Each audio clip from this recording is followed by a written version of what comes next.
What's the story, Morning Glory? What is the word, Hummingbird? Thank you so much for clicking on my channel and for joining me for this review of the Real Housewives of Atlanta Season 15 Reunion Part 1. Y'all, it took everything out of me to even watch the reunion, to conjure up the energy to sit down and watch it, because I have no interest in this reunion. I just had zero interest in watching it. I don't know what it is about Drew and Ralph and the fact that, they were the featured couple. Their issues were the featured storyline of this season. And I don't know. I don't even dislike Drew and Ralph. I don't dislike them. I actually like Drew. And I think her and Ralph look really cute together. Like aesthetically, they look cute together. They do have a lot of problems in their marriage. I don't know how true these problems are.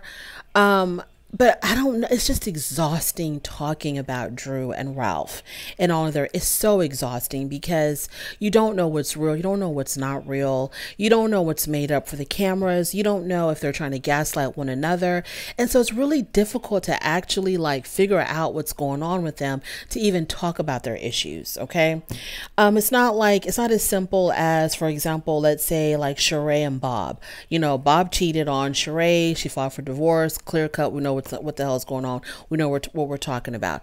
And it's not like Kenya and Mark, where we actually witnessed the things that Mark was doing to Kenya that was pretty horrible, and we saw how this marriage had changed Kenya and not for the better. But with Drew and Ralph, she's doing things and he's doing things, and they're both denying everything that they're doing. And when Ralph disappears, we don't know if he's really going to see another woman. Drew is accusing him of cheating. We have no proof of that. He's accusing her of having these lesbian relationships and affairs. We don't have, I don't know about that. But anyway, let's just get into it. Okay. So it starts off with, first of all, the people that sit closest to Andy, they are supposedly the ones that have the biggest storylines and had, the most attention for the season. And it was fine to see Sheree. I mean, okay, y'all, look. I just remember the days when it used to be Nene facing off with Sheree, or Nene facing off with Kim. I miss those days. I don't think those days should come back. What's in the past is in the past, and they cannot be, recreated, and it will never be the same. But I do miss those days when you did have the OGs facing off with one another. Now we have, Drew on one side and we have Sheree on the other side, and they're not even facing off with one another. They have completely different storylines that have nothing to do with each other, but whatever. Okay, so Sheree. Andy asked Sheree something about how she looks different in the face, and Sheree admits to having a nose job. She says she was having breathing issues. Like the majority of people who get nose jobs, they say they got their nose done because we're having breathing issues. To me, her nose looked a little funny. I can't really remember the way it looked like before, but I feel like she should have kept it the way it was. But she claims that she was having breathing issues. If you're having breathing issues, why can't they just go inside your nose and fix whatever's causing the problem instead of completely reconstructing your nose? And I think that's what he was implying, that her nose looked different. Her face looked completely different. We find out that Sonia, she is 4 months pregnant, and she's actually due on Christmas Day. I really, really hope that her baby's going to be born on Christmas Day, even though people say that people who have birthdays on Christmas get cheated out of gifts. I still hope that she has her baby on Christmas Day. I think it'd just be so adorable. Her bump is super cute. I liked what she was wearing. I thought it was really, really appropriate for her being pregnant, appropriate for a reunion, because it did, to me, I think it did give, a little oomph for the reunion, but it was also, it wasn't too much, and it was just perfect. You can see her bump. So they start off with Sheree. They talk about, how Bob didn't take a DNA test to confirm if that young lady was his daughter. Is that what they said? And I'm thinking to myself, okay, so it appears that Bob was he had either a one-night stand or some fly-by-night relationship or encounter with a woman. The woman gets pregnant, has this baby. 20 something years later, this daughter, emerges from the shadows and says, I'm your daughter. And Bob is just going to be like, okay, you're my daughter. Like, I don't understand what the hell is going on with this young lady. I could have sworn they said he didn't take a DNA test, and that for the fact that Sheree never knew nothing about it, it kind of gave the impression that, it was some type of a clandestine relationship. Like it wasn't like he was living with this woman and they were together for 10, 15 years, or, they had like a solid relationship. It seems like it was just some woman he was messing around with and she got pregnant, and now they're saying this is his daughter and he's just going along with it. I don't know. They asked about why her kids never told her that they were hanging out with their half sister. And Sheree said, because they knew that I wouldn't care. What the hell kind of an answer is that? So if you didn't care, if your kids felt like you weren't going to care about the fact that, they found out that they had a half sister and you weren't going to give a damn, then why did you give a damn at the sip and see? Why did you care at the sip and see? I'm confused. Which lets me think that Sheree had known all along, because her answers are not making any sense. Sheree must have known about this daughter all along, just didn't want to talk about it. I don't know, maybe she was ashamed because it was, Bob was out there philandering so much and here was proof of it, and she felt some kind, I don't know what it was, but Sheree must have known that this child existed. The question was, are you worried about Martell? Are you worried that Martell was sleeping around? And Sheree said that she has taken a step back from Martell. They're still spending time with one another. She still enjoys his company, but she has definitely pulled back a little because she says it was just too much noise. Too many rumors out there of him sleeping around, of him seeing other women, of him cheating on her, if you can call it cheating on her, even though I don't think they were officially together like that. I think their whole relationship was just for the cameras, was just for the show. I don't believe that Sheree and Martell were having any kind of real meaningful relationship. That's why she can talk about it so easily and say, yeah, it was just too much noise and so I pulled back, because you really didn't care whether he was seeing other people or not, because he really wasn't even your boyfriend. And that's why he probably felt so comfortable in seeing other people, because this relationship was not real. And he wasn't going to hold back on his desires and wants to sustain a fake relationship for the public. Martell, something about he had threatened to release a compromising video of him and his ex. This was brought up at the reunion just to prove what kind of a scummy guy that Martell is, which he definitely is. I don't know if they mean his ex as in Melody or his ex as in the woman that he fathered a child with outside of his marriage. I think her name is Ariane. I don't know which ex we're talking about, but there's these rumors floating around, I guess, that he was going to release this compromising video of the two of them together to get back at her. If there's any truth in that, it lowers my opinion of Martell even more. And Kenya had said something about how she would not be with a man who talked the way he talked to Melody, the way he talked to Melody. And then someone had said, okay, but what about the way Mark talked to you? He talked to you just as bad and just as crazy as the way Martell talked to Melody. They move on briefly to Kenya. They ask about her pending divorce. Her divorce is still pending. She said that Mark had filed for contempt against her for not letting him see their daughter Brooklyn. And also he had filed contempt against her, or filed something against her, alleging that she had put their daughter in an unsafe environment when she was in that hotel room with the door closed, and all the girls came to get her out of the room so that she can come hang out with them. And Marlo began kicking the door. And so she said that Mark is using that to prove that she's an unfit mother because she put her daughter in an unsafe situation.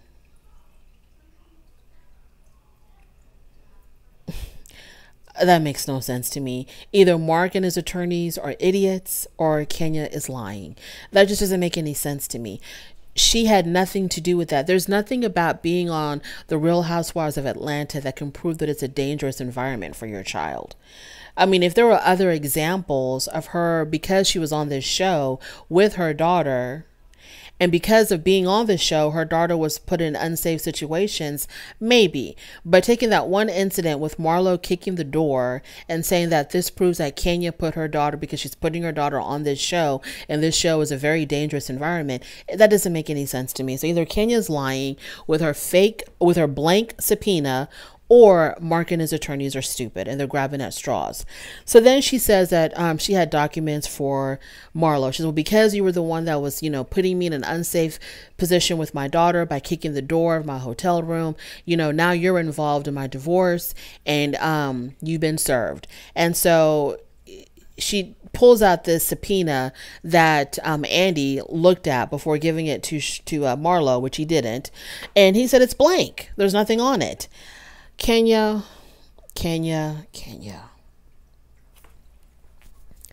You didn't think that somebody on that stage was going to open up that piece of paper and look at it. And you didn't think to look at it yourself before you did that grand gesture of trying to serve Marlo at the reunion for your court situation.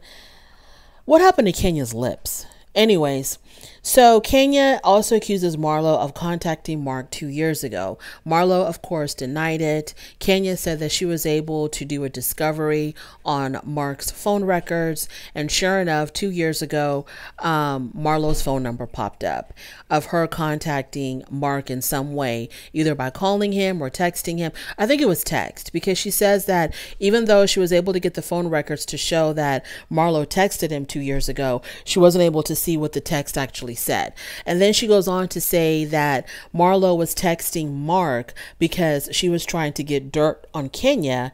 And then Andy asked, well, if you never had access to the actual text message, how do you know that that's what she was texting him for? And Kenya said, well, Mark told me.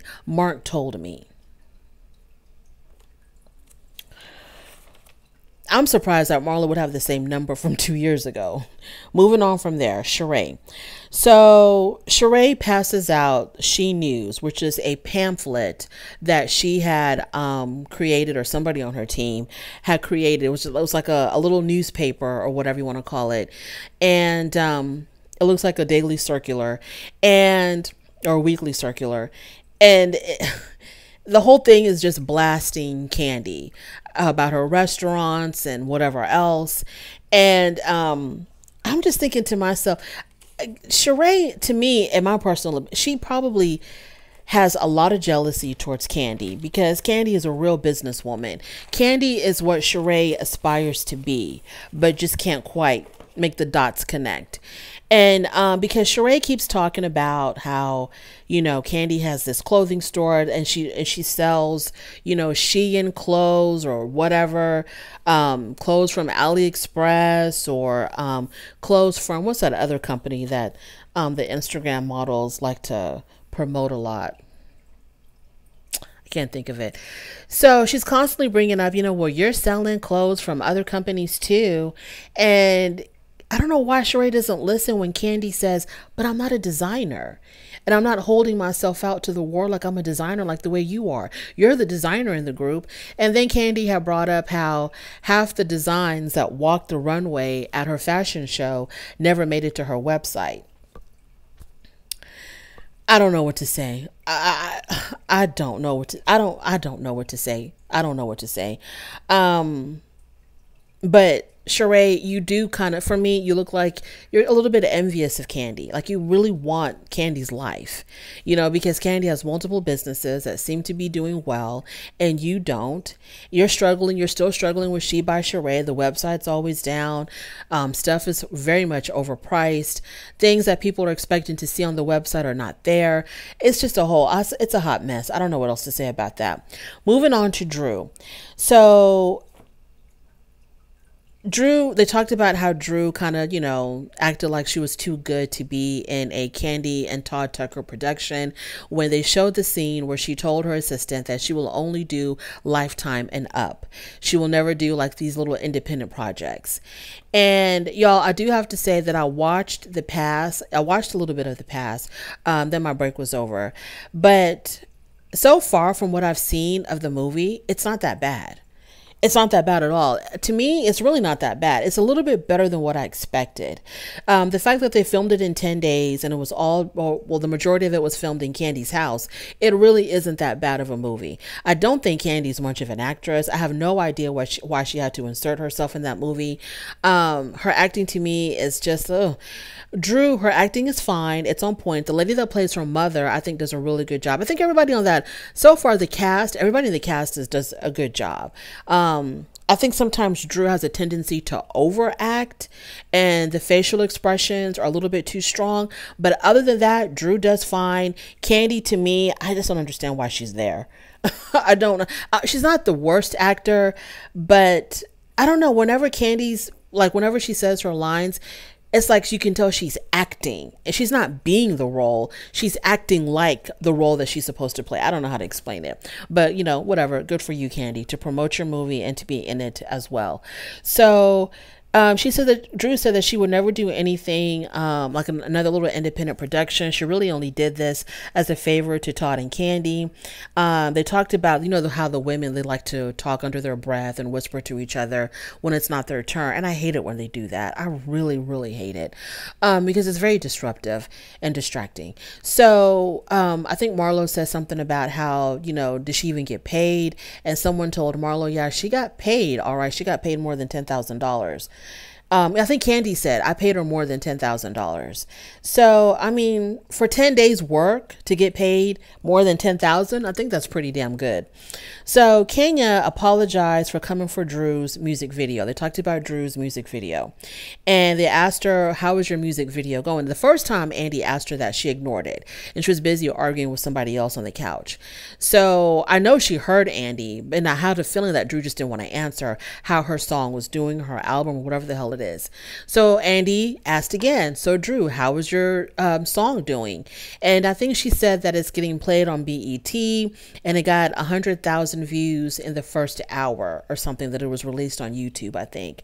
So I don't know what that means. Like, how much money have you made from it? Where does it fall on Apple Music or Spotify as far as the ranking of the song? That's what I wanted to know.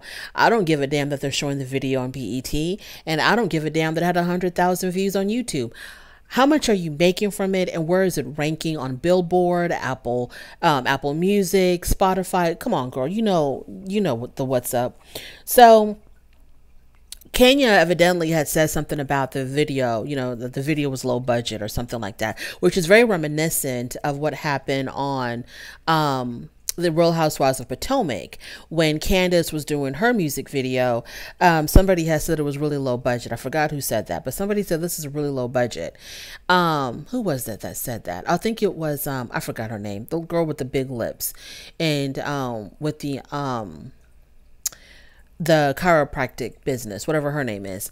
So it was very reminiscent of that. But anyways, Kenya decided to apologize to Drew and said, look, I'm really sorry that I said about your music is just some light shade. Then they talk about the Drew and LaToya kiss. Okay, Drew, she would go to her grave saying that she did not kiss LaToya. Candy will go to her grave to say that, yes, it did happen. The kiss happened. They did call out Candy for being kind of like a flip-flopper. Like, first you said you saw it, then you weren't sure, then you said you did see it. So, like, did you see it or did you not see it? And she said she saw it. And then she wanted somebody to vouch for what she was saying. So she asked Marlo. She's like, Marlo, you were there. Didn't you see them kiss? And Marlo was like, oh, I'm 80% sure. She said that until Drew pissed her off. Then she was 100% sure that she saw the kiss. So LaToya is the one that's being really coy about it because it keeps her name on everybody's mouth. As long as she doesn't admit or deny, it keeps her name on everybody's mouth. Did it happen or didn't it happen? They want to act like this is the biggest mystery of the century, but it's not, because I don't care. I don't think anybody else really much cares. And I think the whole point, the whole reason why this keeps coming up is to prove or disprove on whether or not Drew is a liar. Because Drew has a reputation of being a liar. So this is just something else that people can use against her to prove that she is lying. So she's going to continue to deny it until her dying day that she did not kiss LaToya and that she has no interest in women. So Candy says, dealing with Drew, I guess this season with the whole Latoya thing, and then, Drew talking crap about being in the movie. Candy says, sometimes I wonder if you're the one that was gaslighting Ralph and not Ralph gaslighting you. Yeah. Drew says that the only thing that she lied about was her weight loss with the whole drop it with Drew thing. That's the only thing that she lied about. And that just shows you how much of a liar she can be, because you saying that you lost X amount of pounds when we can clearly see you did not lose that much weight. Why would you lie about it? Why can't you say, you know what, I really didn't do drop it with Drew for weight loss. I did it mostly for health and for toning or something like that. Why do you have to come out and say you dropped 50 pounds or however many pounds you said that you lost? Knowing clearly that we can see that you didn't. You can just say, look, I really did this just for health benefits. I really wasn't into this for losing weight. Or say, look, I only lost about 5 pounds, but that's 5 pounds less that I have to carry around, and I did it more so for the benefit of my health. I got my cholesterol down, I got my blood pressure down, that's why I did it. Something like that. Drew, come on, girl. So her and Ralph, as far as their divorce, even though they have filed for divorce, and it doesn't matter who files first, so I don't know why they were both racing to the courthouse to file. It makes no difference on who filed first. They are still living together. They are still sharing one home. I don't know if they're doing it for the children, which I can't imagine being healthy, because the way these two people are, I don't think they can control themselves and not argue or fight in front of their children. So if they're doing it for the children, I don't think that's a good idea. I don't know if they're doing it for financial reasons to save money. I don't know if they're doing it because they really have no intention of filing for divorce or going through with their divorce. They've already filed. Maybe they're still living together because they have no intentions of really divorcing. It's all for play. It's all for a Bravo check. It's all for gaslighting us. I don't know. But maybe they have no intentions of really separating, because I kind of see Drew and Ralph doing that kind of mess, creating all of this confusion and all of this chaos just to continue to get a Bravo check, or just to be, making headlines in the world of reality TV blogs. Because trust and believe, they do talk about them on TMZ. I don't know, y'all. Moving on. Manetta and Courtney, they come out. Courtney immediately called Drew a liar, and then Drew threw a plum at her. Now, I don't understand why that happened. Like, why did Drew loves throwing stuff at people, because she threw that dog bone at, who did she throw that dog bone at? I don't even know. It doesn't even really matter. She threw a dog bone at somebody last season, and then, at the reunion, she throws a plum at Courtney. Like, what did that mean for her? I didn't understand why she threw a damn plum. And I was really disgusted when Andy picked up the plum and took a bite out of it. I don't know if she's trying to say that Courtney is plum crazy. Why did she throw a plum at her? Moving on. Marlo. She is still dating Scott Lee. Of course, she says they're sleeping together. Kenya was really bothered by the fact that her so-called, man, her fake boyfriend, contacted Marlo went into Marlo's DMs. And Kenya tried to say that he wasn't really in her DMs. He was just making a comment on her Instagram stories or something. And when you do that, the comment immediately shows up in their DMs, or automatically shows up in their DMs. And then they were like, no, girl, that's not true. That's not how it works. He really was in her DMs, and it looks like you're really bothered that he was. Drew's crush on Todd. So Manetta had said that Drew told her that she had a crush on Todd.